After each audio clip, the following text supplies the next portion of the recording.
Hola a todos, ¿cómo están? Espero que estén muy bien y bienvenidos a este nuevo video. Y en esta ocasión vengo a hablar de una antología de relatos de miedo, esta vez la de Alma Clásicos Ilustrados, titulada de esta manera.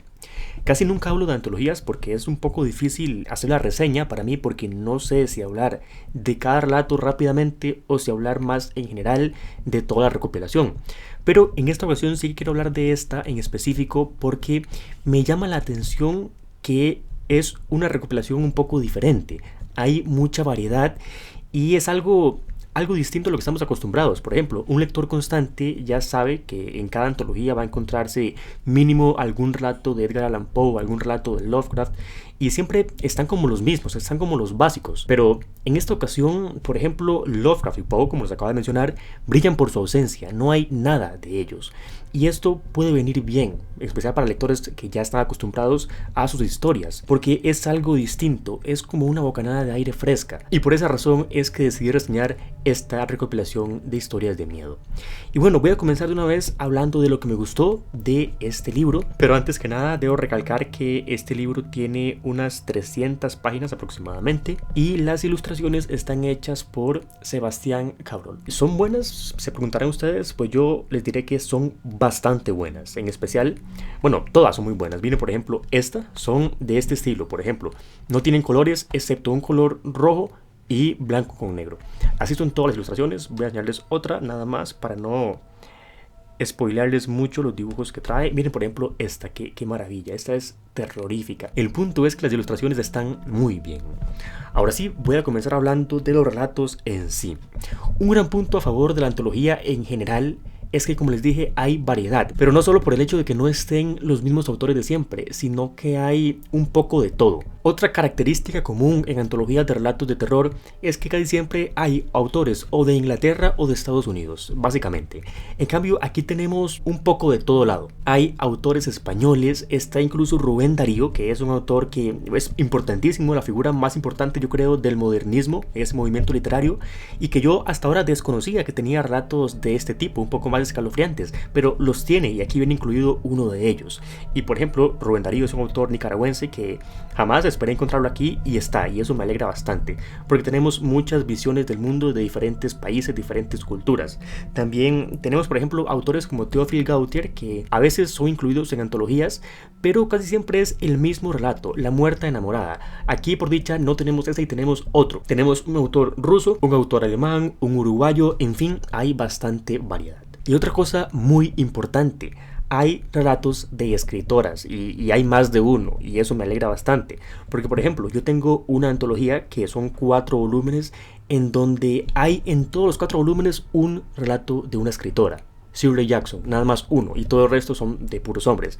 Y es muy importante que se le dé reconocimiento al montón de escritoras que también hay y que igualmente hacen muy buenos relatos de terror, de miedo, de suspenso, de intriga. A pesar de ello, aquí sigue siendo muy poco, solamente hay 2 relatos de escritoras, pero en comparación con esa otra antología, por ejemplo, que les menciono, hay más, y sigue siendo una enorme diferencia con respecto a los relatos de autores, pero ya vamos progresando. Ojalá fomentemos y compremos más antologías que incluyan bastante relatos de escritoras, ojalá en igual proporción de hombres y mujeres, sería algo fantástico. Pero bueno, en esta ocasión voy a ir mencionando los relatos que más me gustaron y hablar brevemente de ellos. Voy a empezar por el relato de Rubén Darío llamado Thanatopia, que es justamente del dibujito que les enseñé por aquí, que lo hice, el de la mujer, Thanatopia. Miren nada más, díganme si no es escalofriante este dibujo. Bueno, Thanatopia es muy interesante, sobre todo porque el autor es un autor muy reconocido, sobre todo por el movimiento literario del modernismo, pero casi nunca se asocia con estos temas. Y aquí me sorprendió para bien, porque es un relato que sí tiene bastantes cosas escalofriantes. Es muy corto, pero sí logra transmitir esa sensación extraña de que uno no puede estar seguro del todo, como que se empieza a erizar la piel por ciertos detalles, por ciertos elementos, por algunas descripciones en específico. Siento un pequeñito frío en la espalda. Ahora tenemos la aparición de la señorita Bell, que es del escritor Daniel Defoe, que yo, por cierto, hace mucho había grabado una reseña de una antología de relatos que incluía esta historia, pero cuando grabé esa reseña yo apenas estaba comenzando a leer, o sea, no a leer, porque a leer aprendí en la escuela, pero a leer historias de ficción por mi cuenta. Entonces no tenía mucha experiencia leyendo autores clásicos. Y claro, esta historia es uno de los primeros relatos con respecto a fantasmas, de aparecidos, y al ser el primero, claro, tiene muchos elementos que posteriormente se van a convertir en un cliché en ese tipo de relatos, pero en ese momento no lo era porque fue uno de los primeros. Incluso esta historia no parece que tenga la intención de ser de terror, sino que simplemente lo es accidentalmente. Me parece que intenta narrar un suceso extraño que, con el paso del tiempo, termina catalogado en esta categoría de fantasmas y apariciones. Así que en su momento, en ese video, que ya por cierto no existe, había dicho que ese relato me causaba indiferencia, que no daba miedo. Y sigo pensando que no da miedo, pero es que no intenta darlo. Se sigue catalogando dentro de los mismos por la importancia y porque es un pionero del género. Pero aún así creo que vale la pena leerlo, sobre todo para ser conscientes de dónde provienen muchas cosas que ya conocemos y que ya son para nosotros súper comunes. También está El guardavías de Charles Dickens, que me parece que este autor también tiene su faceta medio escalofriante, medio de terror, y que lo logra muy bien, porque con esta historia vuelvo a sentir ese escalofrío, esa sensación de que hay algo desconocido en este mundo, de que quizá hay almas que intentan comunicarse a través del espacio, a través del tiempo, podría ser, con un aura magnífica de misterio y con personajes que se ven arrastrados a las circunstancias. Y bueno, esa historia me gustó mucho. Acabo de mencionar que hay una historia de Alexander Dumas, que es un autor también muy conocido,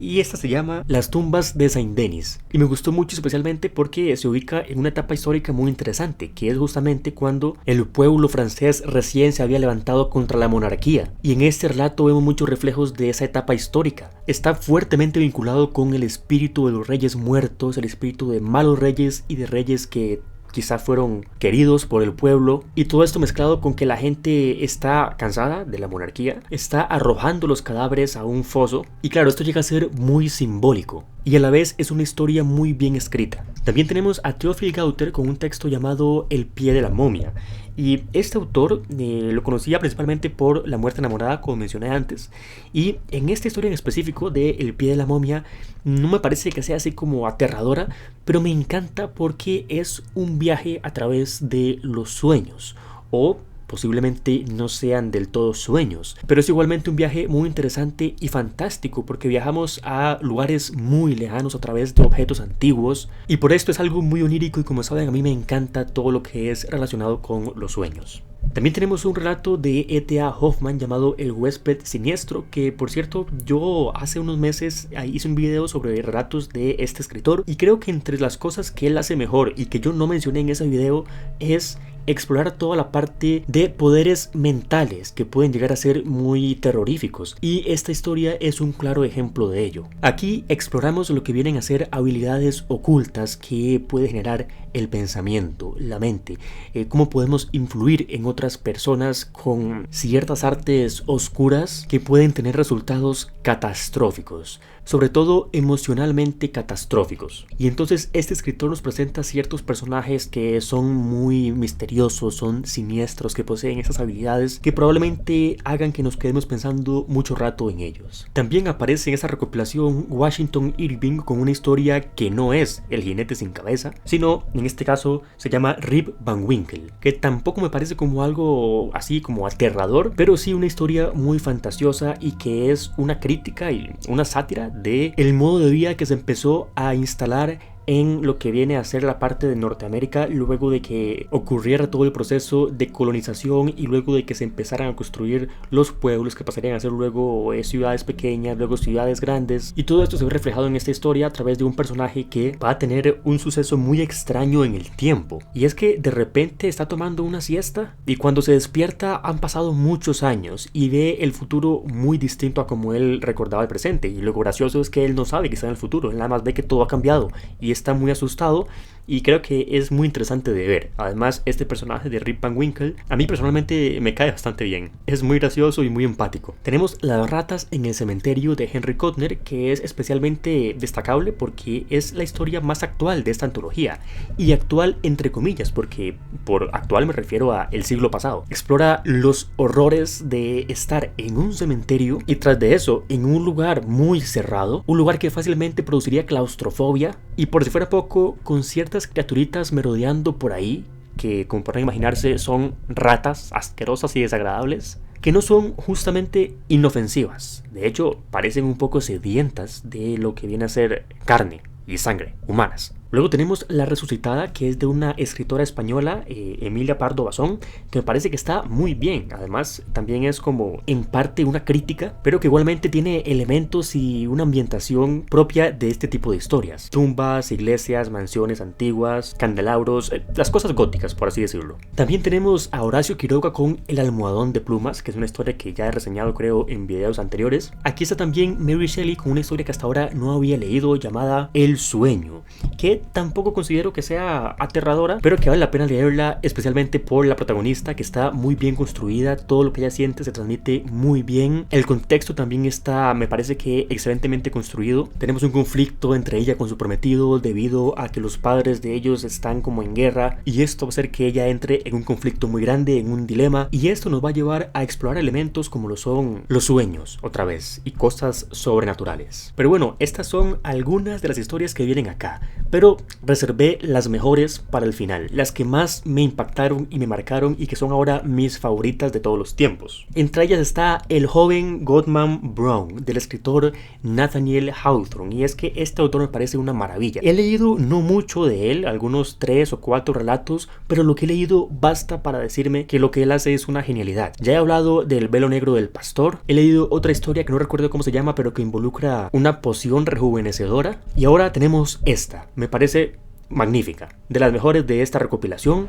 Nos habla acerca de un pequeño pueblo, de un hombre que parece tener una vida normal, está ahí con su esposa en su casa, pero que algo le preocupa, y es que esa noche va a ocurrir un acontecimiento muy importante que al principio no sabemos qué es, pero es en la noche, en lo profundo de un bosque, y se habla de ello como con secreto, como con discreción. Y conforme él se va de su casa en la noche y se va metiendo cada vez más en el bosque y aparecen más personajes y tiene ciertos diálogos muy inquietantes, vamos a darnos cuenta de el lugar al que va, y el acontecimiento que va a presenciar no es algo para nada bonito ni bueno. Es algo que involucra cánticos extraños, prohibidos incluso, rituales, invocaciones y podría ser que sacrificios, según lo que se nos presenta. Y lo que me encanta de esta historia es que no es simplemente que menciona así como por encimita o de manera que uno puede imaginárselo, pero sin meterse mucho en describir, sino que describe todo, se mete de lleno en la historia,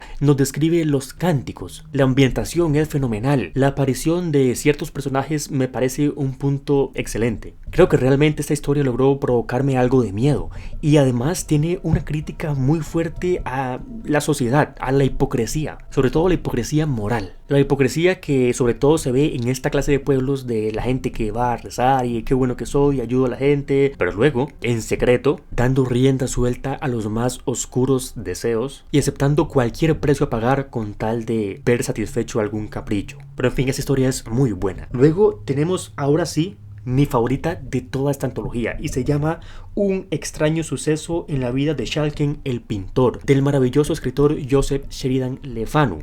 Esta historia, se lo digo así, me logró aterrar. Tuve miedo cuando terminé de leerla, y es miedo real. Y si algo me cuesta a mí es que una historia así de texto me asuste, porque realmente en películas uno puede asustarse más, tener más miedo, porque ahí ve las cosas, se le quedan más grabadas las imágenes, y con historias es poco probable que uno se asuste de verdad. Uno puede comprender a los personajes que están asustados, que pasan por momentos difíciles, que corren peligro, pero pocas historias logran hacer tener miedo al apagar la luz, y este relato lo consiguió, al menos conmigo. No sé si se deba a que lo leí en un momento adecuado, con una ambientación adecuada, no lo sé, pero el asunto es que lo logró. Este relato comienza hablándonos de una pintura en la cual se puede ver a una mujer muy bella, pero tras de sí se ve algo muy oscuro y se ve como una figura extraña, sospechosa. Y entonces se nos comienza a contar la historia de esa pintura y sobre todo de su autor, quien es justamente Shalken, el pintor. Y se nos cuenta quién fue esa mujer, lo que él sentía por ella y cómo las cosas comenzaron a torcerse de manera muy extraña, muy aterradora, por la llegada de un personaje muy desagradable, muy misterioso, que va a llegar a convertir la vida tanto del pintor, pero especialmente la de la mujer, en una completa pesadilla. En una palabra la describo: aterradora. Y listo, no quiero decirles más, porque ya el video además me está quedando muy largo. Por último, hay una historia llamada La familia del Burdalac, que es justamente del dibujo que les enseñé al principio, que es esta, de Alexei Tolstoy. Miren nada más este dibujo y díganme ya qué les parece, qué creen esperar de la historia y seguramente estén acertados. Sí, es una historia bastante aterradora, con partes trepidantes y que incluye seres sobrenaturales que son extremadamente peligrosos. Y esta es una historia de vampiros. Una buena historia de vampiros. Me encanta cómo describe el mito vampírico, las tradiciones de ese pueblo, cómo nos pone en tensión hablándonos de cómo la gente diferencia o no de si un familiar vuelve de una excursión siendo el mismo o si notan algo extraño que hacen sospechar de que realmente es algo más, es un vampiro. Esa tensión aparece cuando nos cuentan qué es lo que deben hacer para evitar que ese vampiro o demonio se convierta en una amenaza. Y bueno, con esto termino de hablar de los relatos más destacables de esta antología, al menos para mí. Los que no mencioné no es que sean malos, simplemente para mí se ven opacados por el resto, pero todos los que están aquí son muy buenos. Para compensar las historias que no mencioné y que no dije de qué trataban, nada más les puedo decir que en toda la antología vienen relatos tanto de no muertos como animales desconocidos que parecen ser sedientos de carne humana, de sangre. Incluso criaturas que no son especialmente animales, que son algo desconocido, también están presentes. Hay apariciones, hay hechizos, rituales y demonios. Con eso creo que describo muy bien lo que nos encontramos en esta recopilación. Pero bueno, déjenme en los comentarios si están de acuerdo conmigo, si no lo están, por qué no lo están, y nos vemos en el siguiente video. Hasta pronto.